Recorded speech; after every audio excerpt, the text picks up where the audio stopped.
வெளிவேடக்கார மறைநூல் அறிஞரே, பரிசேயரே, ஐயோ உங்களுக்கு கேடு! மக்கள் நுழையாதவாறு அவர்கள் முன்பாக விண்ணக வாயிலை அடைத்து விடுகிறீர்கள். நீங்கள் நுழைவதில்லை, நுழைவோரையும் விடுவதில்லை. வெளிவேடக்கார மறைநூல் அறிஞரே, பரிசேயரே, ஐயோ உங்களுக்கு கேடு! ஒருவரையாவது உங்கள் சமயத்தில் சேர்ப்பதற்கு நாடு என்றும் கடல் என்றும் பாராது சுற்றி அலைகின்றீர்கள். அவ்வாறு சேர்த்த பின் அவரை உங்களை விட 2 மடங்கு நரக தண்டனைக்கு ஆளாக்குகிறீர்கள். குருட்டு வழிகாட்டிகளே, ஐயோ உங்களுக்கு கேடு! யாராவது திருக்கோவிலின் மீது ஆணையிட்டால் ஒன்றுமில்லை.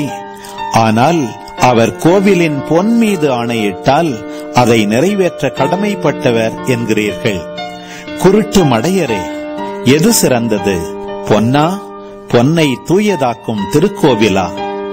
யாராவது பலிபீடத்தின் மீது ஆணையிட்டால் ஒன்றுமில்லை.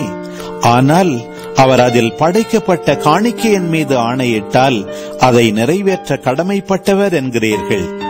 குருடரே, எது சிறந்தது? காணிக்கையா, காணிக்கையை தூயதாக்கும் பலிபீடமா? எனவே பலிபீடத்தின் மீது ஆணையிடுகிறவர் அதன் மீதும் அதன் மேல் உள்ள அனைத்தின் மீதும் ஆணையிடுகிறார்.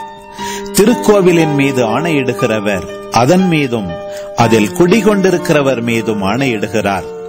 வானத்தின் மீது ஆணையிடுகிறவர் கடவுளின் அரியணை மீதும் அதில் வீற்றிருக்கிற கடவுள் மீதும் ஆணையிடுகிறார்.